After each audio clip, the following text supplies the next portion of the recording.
This is Sarah, Block Editor. I'm here with DylanDaVillain and DrKepper, founders of NextGenGaming, who are also two of your Neo Tokyo citizens. This series of interviews is designed to introduce citizens to their council and notable members of the community. So we're going to jump right in. First of all, welcome to both of you. Hi. Hey, thanks for having us. Hey, happy to be here. Great to have a duo on. This is going to be our first duo, so I'm interested to see how this is going to turn out in post-production when Leigh Bloomington puts a special touch on it. But let's roll us off with your background. So I'm going to start with Dylan. Give us kind of who you were before you got into crypto. Yeah, so before crypto, I was a Twitch streamer. I was going to school for dental assisting, graduated that program. I wanted to go on to dental hygiene and potentially one day be a dentist.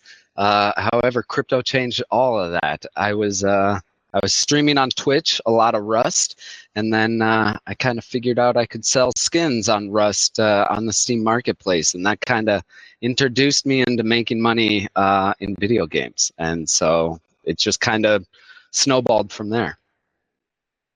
From the dentist office to Yeah. That's a shift. I like it though. That's good. DrKepper, give us your background. So I'm a computer programmer and kind of touched on all areas of software development. So when I first got out of high school, I was a business analyst writing requirements documents, and then went on to software testing and quality assurance for a long time. And currently I'm back on just programming, everything from desktop, mobile to web. Let's see, that transition makes a little more sense than the dental one, but I like them both. They both work, and we've had all sorts of. I think we had a Chipotle manager on here a few months ago, and it was great. I love to hear everyone making just wild shifts to get into crypto. So now you are in crypto. So Dylan, start us off with how you actually discovered it. How did you get into this world? Yeah, so like I said before, I was streaming a lot of Rust on Twitch, and I had a buddy come into my Twitch stream, and he told me that he was making money playing Axie Infinity, and it kind of all just snowballed there. I started off as a scholar for him. I was playing his accounts, and yeah, I found out I could make money, and that kind of really opened my eyes to everything. Web3 Gaming is just really what makes sense to me in the crypto space. I don't know. I'm not a chart watcher. I don't know TA that well, but gaming just always made sense to me. And just the fact that I could sell Rust skins on the Steam marketplace for Steam bucks, that was really cool to me. So once I found Axie Infinity and I could actually make USD and convert it into my bank account, it was game over from there. So. Well, I think it's the most exciting part of crypto for anyone that's in games, or in my scenario where I have children that are in games. It's the ability to use these assets that everybody's buying in one way or another, whether you game or not. Parents should check their credit card bill. It's on there. We're all buying. Yeah, exactly. So it does make a lot of sense. DrKepper, what was your first intro to crypto? So I actually got into crypto because somebody at work had been dabbling in altcoins for probably years, and he kind of told me about NFTs, and very similar to Dylan and probably most of the people in Neo Tokyo. Just we've all had digital assets. They might not be NFTs, but we've all placed value in them in between League of Legends skins or stuff on Fortnite. My first foray into it was like Final Fantasy 11. People were buying and selling gold for real life money as early as like 2009 or something.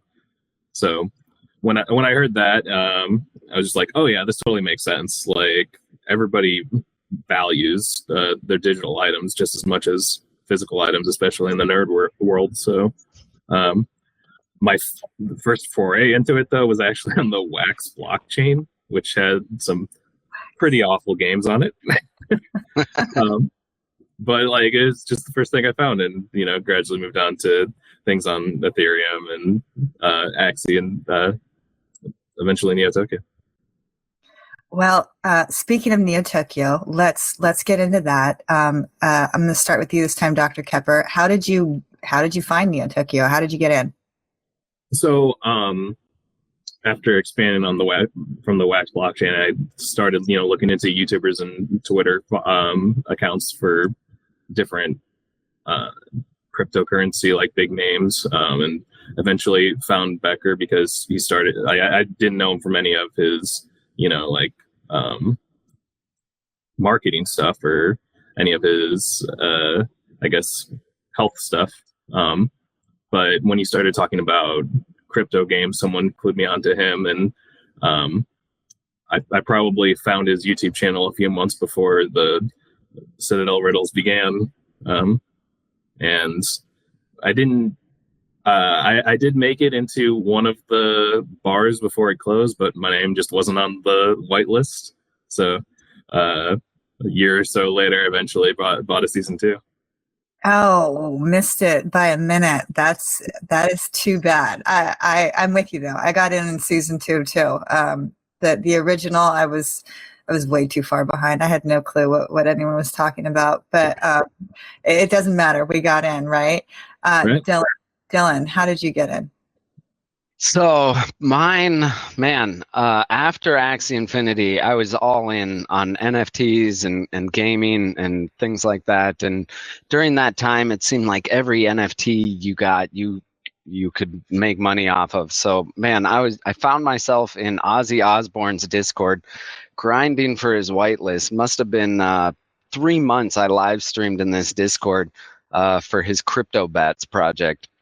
And I eventually met this group of guys, and they had their own server. I hung out with them for a little while, and they're actually the ones that, because they knew I was into gaming, they told me about imposters. So I then found Elio Trades and his channel, and I just watched it religiously. I was all Elio at that time. So I actually, at that time, didn't even know who Becker was. And then I saw Elio repost one of Becker's tweets saying that they were giving out an S2.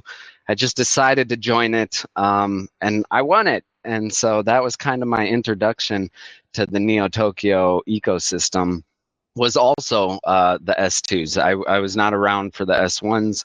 I won that S2, and then I started staking it immediately and earning those bites. And I was like, God, I got to get another one of these. And so that's when I bought my Forever Citizen, which is the Citizen I'm rocking today. Both are still max staked. I am a Neo Tokyo fanboy at this point. But really, it's just that community, man. I was hopping from community to community, and people come and go. And Neo Tokyo, people were never going. It was just always people coming. So I love that fact that that the camaraderie in the Neo Tokyo ecosystem. Facts right there. I've been in since whenever the S2 mint was. I can't even remember the year now. But same, it's just people coming, and the people who were there before me are still there. Yeah. And they haven't vanished. It's the same group of people, which is so rare in crypto. But agreed. Now, before we get into NextGenGaming, how did you guys meet and form up? And also, what have you been doing in Neo Tokyo since you've been in there? And I'll start with Dylan on this. Yeah, so Kepper and I actually met it was another gaming project. It was a Web3 gaming project who eventually ended up rugging, I hate to say it, or they just haven't been as active. But that camaraderie we built in that server really kind of birthed our relationship. And then I went to VCon, what was it, last year? And there was a 2 years ago. And there's a Project Kaizen after party that Crasher invited us to. So the Neo Tokyo merch guy invited us to this Project Kaizen party. And that's kind of where Kepper and I met up. And we had a lot of like-minded interests. And yeah, it kind of all started there. I love that. Crasher's just an amazing networker. He's so much fun to be around. And what's your experience been like in Neo Tokyo? Have you been active in the groups? What's your favorite part? What are you doing in there? And I'll throw this one to DrKepper. So yeah, most recently we've been active with the Neo Tokyo plays, with all the stuff kind of Fob is doing on hosting games and Firestorm, and we're trying to help host as well with NxG where we can. So I think definitely recently it's been on the gaming side and hosting events and helping these games get feedback. The project that Dylan was talking about was actually something that was shouted out in NxG's. It was founded by a Neo Tokyo citizen, and definitely always been. I think in like 5 or 6 projects from just paying attention to people starting things, and I probably had paid back my citizen. Even though, like Dylan said, some of them were rugs. So I think just to go answer your original question, like I think just the opportunity, there's so many people making things, there's so many people looking to share what they're creating, and there's just so much stuff going on, and I think we find something that we can contribute on that front.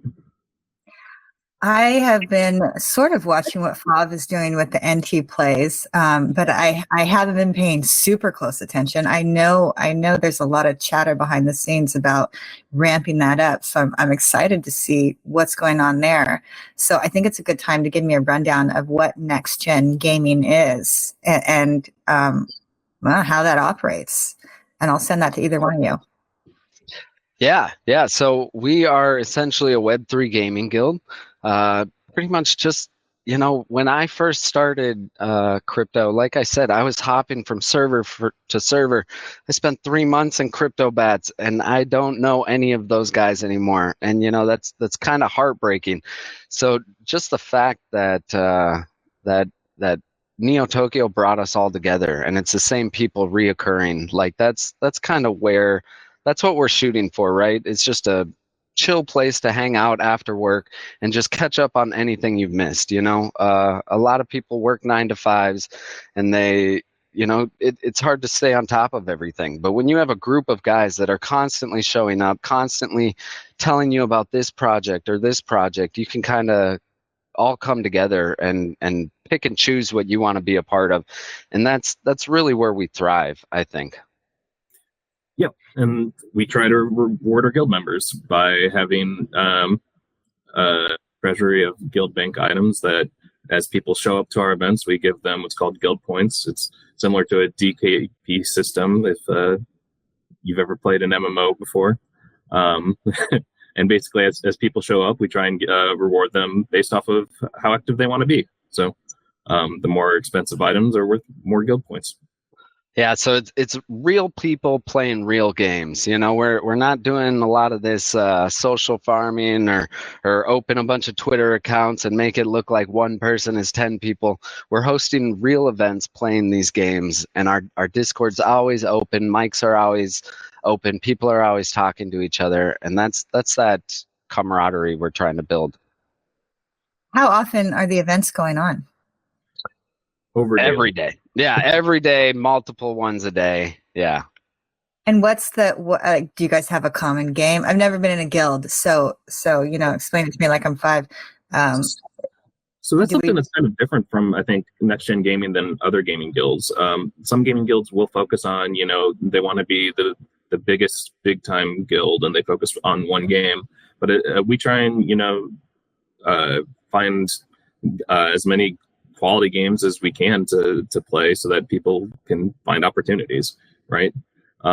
So we're all over the place. Today we've got WAGME. Yesterday I think we played Forgotten Playlands. We'll play big time on the weekend and Off the Grid. And we try and just play whatever's current and try and incorporate as many Neo Tokyo projects as we can. I love it. And what does it look like, this NT Plays kind of collaboration? How is that involved? Yeah, so it's super cool because they actually cover a lot of really good games, and so we're pretty much just playing a lot of games that they're partnered with, and it's awesome because Neo Tokyo, they're picking the creme de la creme, and that's kind of the thing. We don't want to really sell our members to play a game. We don't want to necessarily. We like promoting games. However, we're not trying to push our games on people. So a lot of our events are based off the things you want to play. So like Kepper was saying, today's WAGME. We have people that come together every Wednesday and they expect to play WAGME, and so we're in there playing WAGME, and that is actually one of the partner games from Neo Tokyo. So it's awesome just being able to work with Neo Tokyo because it's just they're partnered with so many different games. All we got to do is go talk to Fav, and he's like, yeah, we got this game, we got this game, we got this game. And it just saves us so much work because then we don't have to reach out to these individual companies. It's really nice. And on the back end, getting away from kind of being a guild member, these games need people to play them. They need that feedback, especially early on. We offer unbiased feedback, which I think is a little bit hard to find in Web3 sometimes. Nobody wants to kind of crap on a project that they're financially invested in, right? So it's hard to say negative or give negative reviews in a project's Discord, right? Also, it's hard to do that just in general. Nobody wants to hear that their baby's ugly. So like it's nice that we can kind of be the middleman and give feedback to these game developers and keep them focused on just making the best game.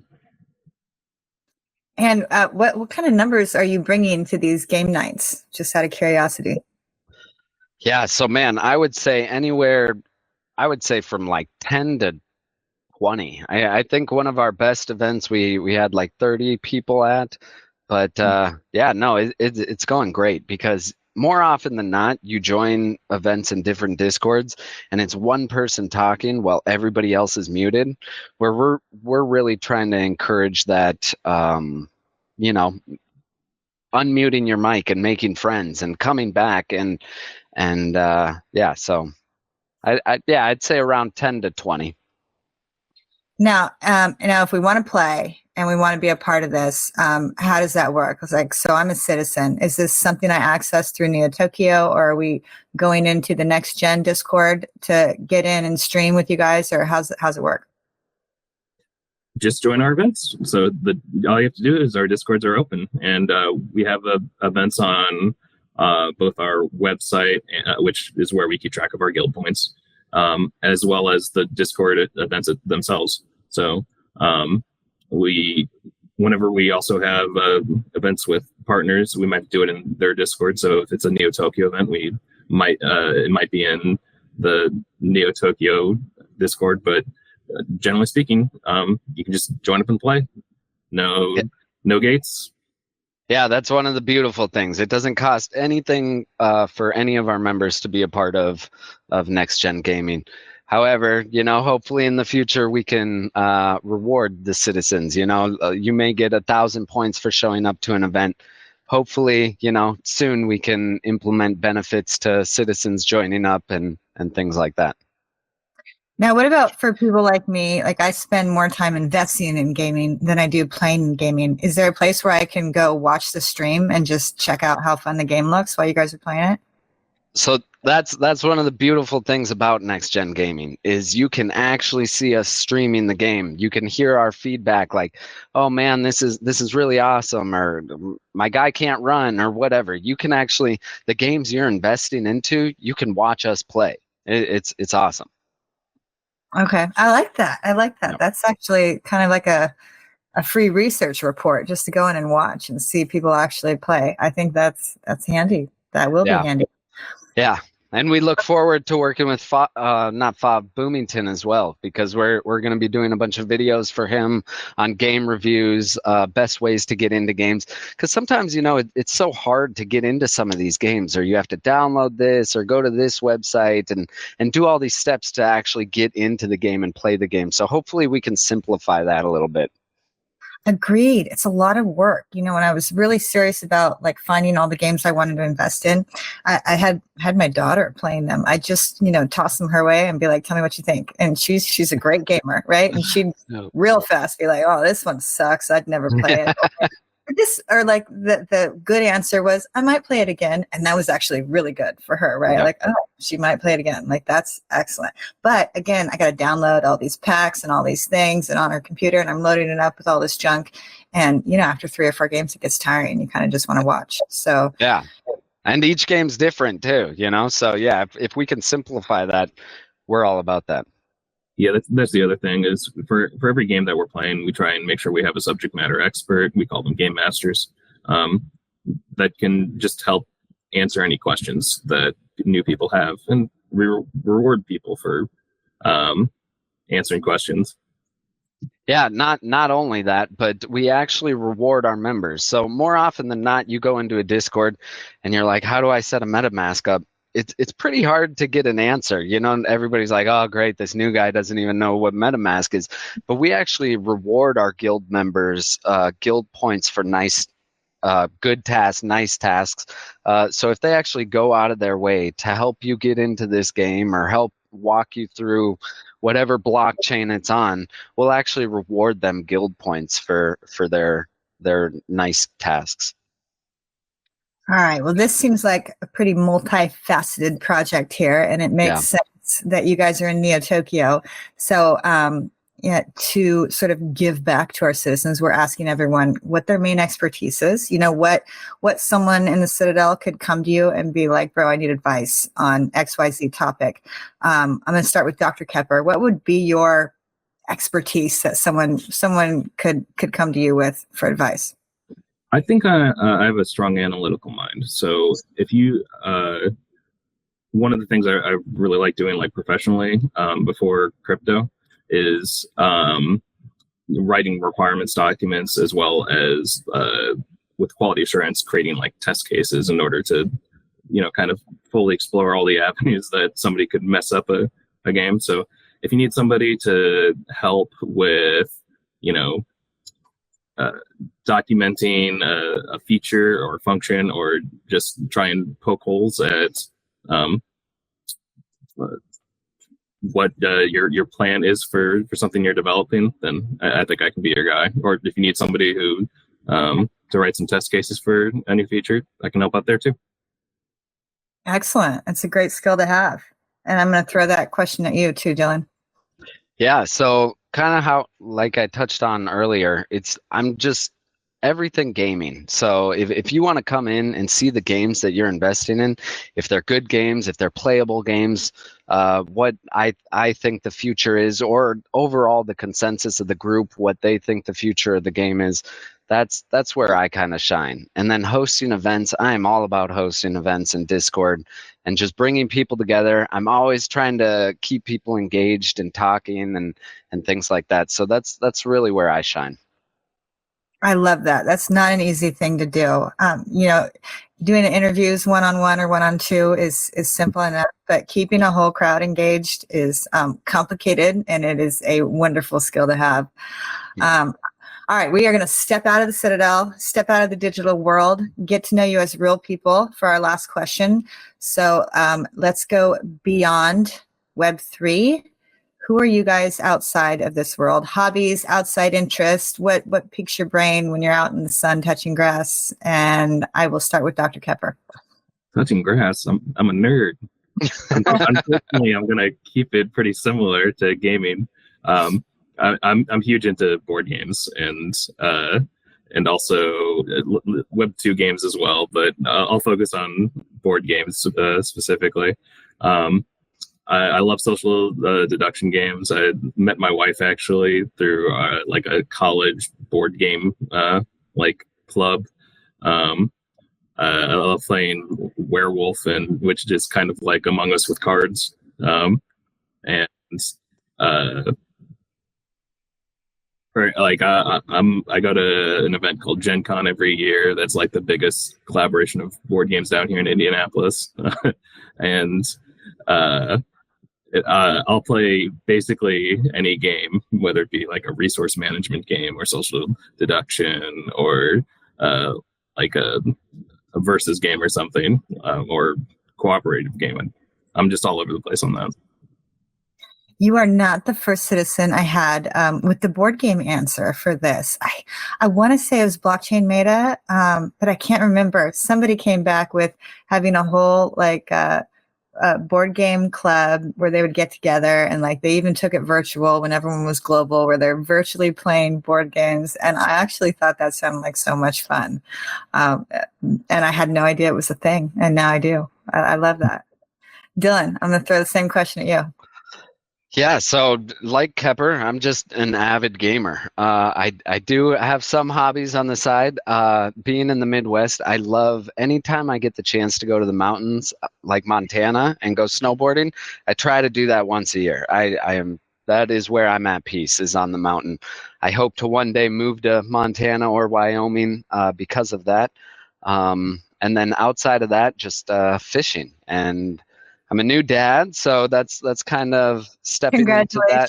Thank you. Stepping into that. Yeah, and just gaming is what I'm passionate about.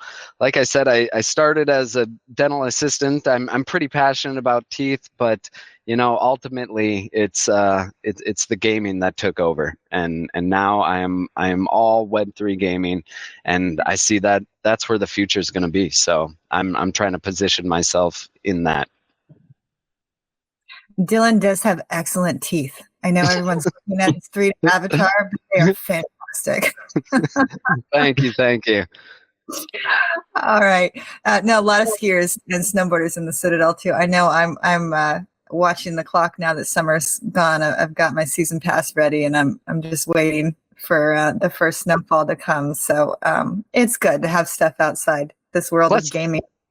Plus, it doesn't hurt so much when you fall on snow. I used to skateboard back in high school, and now that I'm in my 30s, that's changed. So I nixed the skateboarding, and now it's just all snowboarding.